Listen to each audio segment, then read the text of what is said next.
재미있다? 어라? 무슨 말인지 이해가 간다. YTN 라디오 생생경제. 오늘 가장 뜨거운 경제 뉴스를 제일 생생하게 전해드리는 시간입니다. CES, 세계 최대 IT 가전 전시회죠. 이 CES 2021이 올해는 올 디지털이라는 주제로 열렸습니다. 물론 온라인으로 말이죠. 매 이맘때 저희가 이 관련 내용 늘 전해드렸거든요. 올해도 전해드릴게요. 국민대 전자공학부 정구민 교수 연결돼 있습니다. 교수님 안녕하세요. 네, 안녕하세요. 작년에 미국 현지에 계실 때 전화 연결했는데 네, 맞습니다. 네. 올해는 당연히 못 가셨죠. 온라인으로 하니까요. 네, 한국에 있습니다. 네. 올해 CES, 이 CES라고 읽는 거 맞죠? 네네네. 네. 올해 CES의 가장 큰 특징이라면 뭐 당연히 온라인일 것 같은데 관련 이야기 좀 전해주시죠. 네, 뭐 당연히 온라인과 비대면 진행이 이제 가장 큰 특징인데요. 네, 전 세계에서 누구나 CES를 즐길 수 있게 되어 있습니다. 그래서 모든 사람이 볼 수 있다는 장점과 관심도가 떨어질 수 있다는 단점이 공존하는데요. 네. 참여업체 모두 좋은 성과를 거두기를 바랍니다. 네. 아무래도 코로나19 때문에 비대면 시대에 당연히 온라인으로 하는 건 너무 당연한 얘기일 테고요. 그러다 보니까 세계 어디에 있어도 온라인으로 볼 수 있는 그런 큰 장점이 있습니다. 기업 입장에서는 이게 좋은 걸까요? 아니면 좀 아쉬운 걸까요? 아쉬운 측면도 있는데요. 대기업 측면에서는 좀 아쉬운 측면이 좀 있을 거고요. 스타트업 측면에서는 잘하면은 정말 멋진 홍보를 할 수 있는 그런 기회가 될 수 있을 것 같습니다. 그렇네요. 돈 많이 들이지 않고도 큰 홍보를 할 수 있는 기회가 될 수도 있습니다. 몇 개국, 몇 개 회사가 이번 온라인 CES에 참여하게 됩니까? 네, 방금 전에 제가 찾아봤더니 총 48개국에서 한 1,968개 정도의 업체들이 참석을 하게 되는데요. 네. 작년에 비하면은 한 44%, 43%요 정도거든요. 그러니까 많이 줄긴 했습니다. 그렇네요. 네네. 근데 이제 우리나라 참석 업체 수는 이제 총 341개로 미국에 이어서 이제 두 번째로 많아서요. 네, 좋은 성과를 좀 기대해 보겠습니다. 자, 우리나라는 341개국, 미국에 이어 두 번째로 많은 기업들이 참여했습니다. 중국 기업이 많이 줄었다고요? 네, 중국이 한 200개 업체 정도로 이제 한 3위 정도고요. 세 번째 정도고 작년 같은 경우 이제 미국 다음에 중국이었는데 많이 줄었습니다. 그렇네요. 지난해에 1,368개 업체가 참가했는데 올해는 203개 중국의 기업이 참여를 했습니다. 이유가 뭘까요? 이것도 코로나 영향일까요? 뭐 코로나 영향도 좀 있을 거고요. 그리고 이제 미중 무역 분쟁으로 이제 어떤 약간의 갈등이 좀 있기 때문에 그런 측면도 좀 있을 거고요. 하웨이는 불참했습니까? 네네네. 그렇군요. 삼성전자와 LG전자가 그래서 중국이 좀 위축됐으니까 올해 사실상 CES 2022를 주도하고 있는 분위기 같은데 어떻습니까?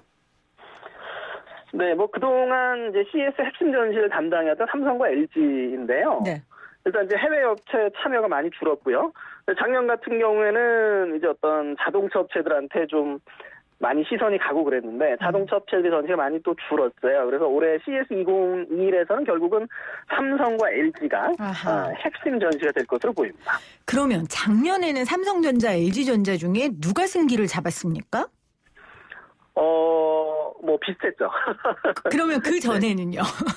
그 전에는 뭐 이제 지금 올해도 혁신상 개수를 보면 삼성이 약간 많고요. 네, 근데 이제 전시장에 가서 저 디스플레이나 이런 부분에서 이제 LG와 삼성이 서로 어떤 대형 디스플레이 경쟁을 좀 치열하게 벌이면서 CES의 이제 핵심이 좀 되고 있습니다. 사실 코로나19로 모든 산업들이 위축됐지만 삼성전자, LG전자는 작년에 2020년도에 역대 최대 매출 기록하지 않았습니까? 네네네. 그렇다 보니까 그 좋은 분위기를 CES 2021에서도 이어갈 것 같은데 그 두 기업의 관전평은 저희가 조금 이따 여쭤보도록 하고요. 올해 주제가 어떻게 됩니까? CES가? 뭐 이제 일상 속의 혁신 뭐 이런 어떤 코로나나 온라인에 따라서 그런 어떤 부분에 좀 포커스를 맞출 것 같습니다. 핵심 키워드들이 있을 것 같은데요. 올해는 어떤 키워드를 꼽았나요? 뭐 이제 기술적으로야 뭐 이제 5G나 AI, IoT 이런 부분들이 있는데요. 네. 올해 이제 아무래도 온라인이나 이제 비대면 측면들, 이제 AR, VR 측면들 이런 측면들이 많이 관심을 받을 것 같고요. 특히 이제 중요해지는 키워드가 스마트홈인 거죠. 네. 결국 우리가 이제 온라인 시대에 코로나 시대에 집에서 생활을 많이 하기 때문에 스마트홈에서 이제 어떻게 생활할 건지 그래서 뭐 홈이코노미 같은 용어도 좀 나오고요. 네. 홈 이코노미. 아무래도 코로나19로 집에 있는 시간이 많아지니까 진짜 이 주제처럼 우리들의 집과 일상 속의 혁신을 나타낼 수 있는 그런 부분들이 관전 포인트가 아닐까 싶습니다. 자, 우리 기업들 이야기 들어보죠. 삼성전자, LG전자 올해 어떤 모습을 보일지가 기대가 되는데요. 네. 삼성이 한 40여 개, LG가 한 20여 개 혁신사항을 좀 수상을 했고요. 공통적으로 어떤 TV, 냉장고, 스마트폰 분야에서 이제 혁신사항을 이제 수상을 했습니다. 네. 그리고 이제 이번 전시의 특징은 또 이제 최근에 어떤 양극화 트렌드가 많이 나타나면서 이제 프리미엄 가전이나 뭐 공간 맞춤형 가전들에서도 이제 다양한 제품이 이제 선보일 예정이고요. 재밌는 부분은 어떤 그 일반 가전 말고 이제 뭐 웨어러블이라든가 소형 가전이라든가 AR, VR이라든가 로봇 등에서 이제 삼성과 LG의 전략이 크게 보면 약간 그 다른 면이 있는데요. 아, 어떻게 다릅니까? LG는 이제 뭐 로봇이라든가 우리가 이제 작년에 나왔던 그 마스크 제품이 하나 전자식 마스크 제품이 하나 있었는데요. 뭐 그런 제품도 있었고 그러니까 직접 만들어서 판매하는 전략이 좀 보이고요. 삼성은 이제 C랩이라고 하는 내부의 어떤 스타트업 프로그램을 통해서 스타트업을 만들어가는 전략이 눈에 띕니다. 삼성은 이번에 삼성 C랩에서는 이제 에어포켓이라고 하는 제품이 하나 있거든요. 그 마스크 좀 비슷한 제품인데, 예, 코로나형 마스크 뭐 그런 부분에서도 좀 비교가 좀 되는 것 같습니다. 알겠습니다.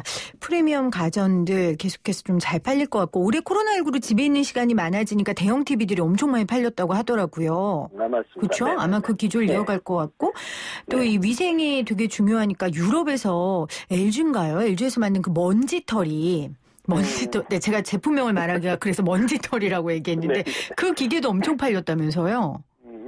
네, 아마 그런 기조를 계속 이어갈 것 같고요.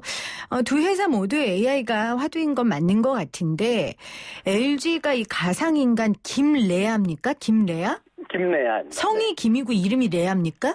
네네. 아, 정말요? 네. 네. 레가 이제 올레죠. 그 미래의 뭐 아이 뭐 이런 뜻을 가지고 있다고. 근데 왜 김씨예요? 김씨가 제일 많아서 김씨일까요? 그 LG는 구씨로 알고 있는데, 네. 아무튼 김레아. 이 김레아를 필두로 한 진화한 AI 기술을 좀 보여줄 것 같은데 전문가가 보시기에는 어떠세요? 네, 상당히 좀 재밌는 거죠. 그러니까 오늘 밤에 이제 시작하면서 프레스 컨퍼런스가 이제 쭉 있을 텐데요. 네. 우리 김레아 씨가 직접 이제 연설을 잠깐 진행할 예정이라고 합니다. 기대되네요. 네. 그래서 이제 서울에 사는 22살의 전자음악 뮤지션. 이게 작년이었으니까 올해 23살일 수도 있겠네요. 이미 인스타그램에서 활동을 하고 있고요. 근데 결국 비대면 시대에 이제 가상현실이 중요시 되고요. 거기서 이제 다양한 가상 캐릭터가 이제 등장할 것으로 보이는데요. 인공지능의 진화가 그런 어떤 가상현실과 또 맞물리는 측면도 우리가 좀 눈여겨보면 좋을 것 같습니다. 네. 제가 아까 LG는 구씨라 그랬는데 구레안 좀 이상하네요. 그렇죠? 김레아가 더 나은 것 같아요. 알겠습니다. 스마트폰 관련된 또 좀 관전 포인트 있습니까? 양사에? 네, 스마트폰에서도 한 4개 정도 제품을 이제 혁신상을 받았고요. 네. 갤럭시 20라든가, 이제 G 플립이라든가, LG는 윙이라든가, 델벳이라든가 혁신상을 좀 받았고요. 그런데 이제 그 혁신상 이외에 이제 좀 우리가 삼성 갤럭시 21 언팩 행사가 좀 있고요. 그리고 이제 삼성과 LG의 이제 폴더블 폰 경쟁. 그래서 LG가 이제 상소문 폰이라고 하는 롤러블 폰을 이제 선보일 것인가 이런 부분이 좀 있고요. 네. 삼성은 이제 그 2번 접는 폰 컨셉을 이제 발표를 좀 했는데 그런 부분이 이번 CES에서 나올 것인가. 안 나올 수도 있는데 그런 부분이 또 이제 관심 포인트가 되고 있습니다. TV 전쟁도 늘 화제잖아요. 앞서 제가 대형 TV 올해 많이 팔렸다 했는데 이번에도 불꽃 튀기는 경쟁 예상되죠? 네, 맞습니다. 작년 말에 한번 좀 이슈가 있었고요. LG에서 이제 그 QNED TV를 좀 해놨는데 사실 이제 QNED라는 건 이제 삼성 디스플레이가 좀 쓰고 있던 용어여서 좀 이슈가 좀 되기도 했고요. 올해는 이제 작년 CES가 이제 어떤 마이크로 LED가 좀 주요 이슈였다 그러면 마이크로 LED 기술이 이제 가격을 빠른 시간 내에 낮추기는 어려울 것 같다. 이런 예측이 좀 있거든요. 네. 그래서 최근에는 가격 경쟁을 내세운 LCD 계열의 이제 미니 LED 백라이트가 이제 주요 이슈가 될 것으로 이렇게 전망을 좀 하고 있습니다. 혁신상 측면에서는 LG전자의 48인치 OLED TV가 이제 최고 혁신상을 수상했고요. 삼성의 8K 마이크로 LED TV가 혁신상을 수상하기도 했습니다. 네. 작년에 자동차 관련 이슈가 되게 많았던 걸로 기억하는데 아까 앞서 교수님이 올해는 좀 상대적으로 별로라고 하셨죠. 많이 주목되진 않는다고. 많이 줄었죠. 전시가 많이 줄었습니다. 네. 현대차도 이번에 CES 참여하지 않는다 그러던데요? 네네, 맞습니다. 네. 벤츠하고 GM은 전시를 좀 할 것 같고요. 현대, 토요타, 복스바겐은 이제 전시를 하지 않을 것 같습니다. 그래서 대략적으로 이제 자동차 업체들이 온라인 쇼에서의 홍보 효과가 있을까라는 의문이 하나가 좀 있었던 것 같고요. 다음에 작년에 이제 코로나19로 전반적으로 실적이 좀 저조했죠. 네. 상대적으로 이제 현대기아가 실적이 좋은 면이 좀 있었지만 다들 지금 실적이 저조하면서 전시에 참여가 크게 줄지 않았나 이렇게 좀 보고 있습니다. 네. 우리나라 기업 중에 GS 칼텍스하고 만도 이 기업이 처음으로 참여한다는데 어떤 것들 보여줄까요? 네, GS 칼텍스 하면은 우리가 이제 주유소를 좀 떠올릴 수 있는데요. 이제 GS 칼텍스가 제시하는 건 그 주유소를 우리가 어떻게 바꿔나갈까를 이제 미래 비전을 좀 제시할 것 같습니다. 예를 들어서 우리가 전기차를 충전을 하면 몇 시간 동안 충전을 하니까 그 주유소 내에서 엔터테인먼트도 좀 즐기고 물건도 구매하고 이런 컨셉이 좀 될 것 같고요. 휴식도 좀 하고. 네. 다음에 이제 GS 칼텍스가 제시하는 컨셉은 이제 드론으로 배송 포인트가 되는 거죠. 아, 주유소가요? 네네. 우리가 이제 드론으로 배송을 하면 사실 아파트 배송은 좀 어렵거든요. 그러니까 근데 이제 대신 주유소로 배송 포인트를 잡으면 드론이 얼마든지 이제 떨궈 놓고 갈 수가 있으니까 그런 컨셉을 지금 이제 제시할 걸로 보입니다. 또 하나의 새로운 패러다임을 만들 수 있는 그런 기술을 선보일 예정입니다. 만도는요? 네, 만도는 이번에 이제 스티어 바이 와이어라고 하는 기술이거든요. 이제 우리가 이제 핸들을 돌리면 바퀴랑 물리적으로 연결해서 이제 바퀴가 이제 차의 이제 방향을 우리가 조절할 수가 있는데 그 부분에 물리적인 연결이 없는 거죠. 전기적으로 돌렸다라는 신호만 바퀴에 가게 되는데요. 네. 그 물리적인 연결이 끊기면 이제 어떤 장점이 있냐면은 기존에 이제 밑에 단에 이제 배터리 중심으로 플랫폼을 만들면 위에 단의 공간을 자유롭게 설계할 수가 있는 거죠. 그래서 전기차나 자율주행차의 설계가 용이해지는 장점이 있습니다. 네. 5G 기술에 대한 새로운 돌파구가 혹시 CES에서 나오지 않을까 하는 기대감도 있습니다. 왜냐하면 지금 5G 폰만이 아니지만 그거 쓰는 분들은 굉장히 실망감들이 크셔서요. 어떻게 보십니까? 네네네. 네, 이제 코로나로 2020년 5G가 좀 진화가 주춤했는데요. 네. 2021년에는 좀 새로운 반전의 기회가 되지 않을까 좀 기대를 하고 있습니다. 기술적으로 이제 작년 7월에 이제 비로소 이제 초고속, 초연결, 초저지연을 만족하는 5G 표준이 끝났거든요. 사실은 이제 그 표준을 만족하는 기지국이나 스마트폰이 나와야 이제 본격적인 이제 5G 시대가 되는 거죠. 스마트 시티라든가 자율주행이라든가. 그래서 조금 더 이제 좀 기다려야 되는 측면이 있을 것 같고요. 그리고 5G 기지국이 결국 이제 전국을 채워야 되니까 그런 면이 있고 이번에는 어떤 미국의 이제 버라이즌이 5G를 이용한 원격 유로나 원격 교육에 대한 어떤 비전을 제시할 계획이고요. 그리고 여러 업체들이 이제 5G 폰이라든가 우리나라 삼성, LG를 중심으로 5G 폰이라든가 아니면 이제 5G 노트북이라든가 이런 제품들이 이제 또 혁신상을 받기도 했습니다. 자, 국내 기업들의 CES의 활약을 기대하면서 오늘 정국민 교수님과 함께 인터뷰 나눴는데 교수님 마지막으로 교수님 보시기에 이런 기업들 조금 눈여겨보면 좋을 것 같다. 이런 기술들 굉장히 신박하다 하는 거 있다면 몇 개 추천해 주시겠어요? 네, 좀 길어질 수도 있겠는데요. 어쨌든 우리가 약간 AI 측면에서 좀 보면 구글과 아마존이 이제 인공지능 음성 이제 간접 경쟁이 있습니다. 그래서 직접 경쟁은 아닌데 이제 그 음성인식 엔진들이 여러 기기에 들어가서 경쟁하는 이런 측면들이 있고요.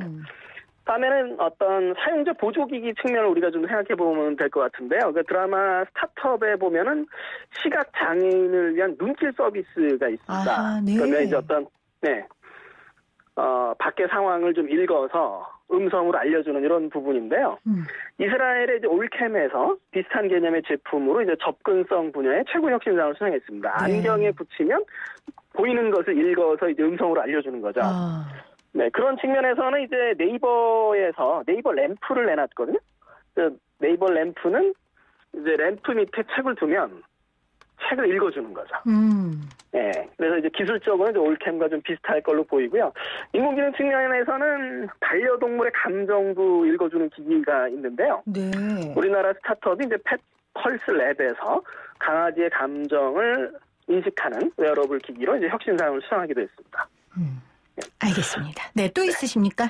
네, 다음에는 아무래도 이제 코로나19 관련 기기들이 좀 많이 있거든요. 네. 아까 말씀드렸던 뭐 LG의 전자식 마스크도 있고요. 삼성 C랩의 이제 에어포켓 제품도 있고요. 다음에는 호흡을 통해서 이제 코로나를 진단해주는 기기도 좀 등장을 했고요. 그리고 뭐 자외선 살균이 가능한 이제 소형 살균기 이런 기기를 혁신상을 수상하기도 했습니다. 우리나라 기업에서는 이제 V터치라는 기업이 비접촉으로 터치할 수 있는 기술로 혁신상을 수상했고요. 네, 좋네요. 그리고 네, 힐스 엔지니어링 업체 이제 실내용 살균 로봇으로 혁신상을 수상하기도 했습니다. 다음에는 이제 독거노인분들이나 환자분들을 모니터링하는 비대면 모니터링하는 시스템들이 다수 등장을 했는데요. 뭐 자율주행 센서인 레이다나 라이다를 이용한 제품도 있고요. 다음에 이제 재밌는 부분이 이제 와이파이를 이용해서 기존의 와이파이를 이용해서 사람의 움직임을 감지하는 제품이 소프트웨어 및 모바일 앱 분야의 이제 최고 혁신상을 수상하기도 했습니다. 네. 그리고 이제 또 하나 재밌는 부분은 이제 아크스포츠라는 제품이 있는데요. 높이가 한 1.5m, 길이가 한 12m 정도로 이제 가상의 디스플레이로 이제 벽을 쭉 채워주는데요. 우리가 이제 그 안에서 실내에서 스포츠를 즐길 수 있는 제품으로 혁신상을 수상하기도 했습니다. 알겠습니다. 들어보니까 정말 사람의 삶을 좀 이롭게 할 수 있는 기술들이 많이 나오는 것 같아요. 그 기술들이 잘 선용되기를 저도 기원해 보겠습니다. 오늘 온라인이지만 생생하게 전달해 주신 교수님 다시 한번 감사드립니다. 고맙습니다. 네, 감사합니다. 새해 복 많이 받으십시오. 네, 지금까지 정구민 국민대 전자공학부 교수였습니다.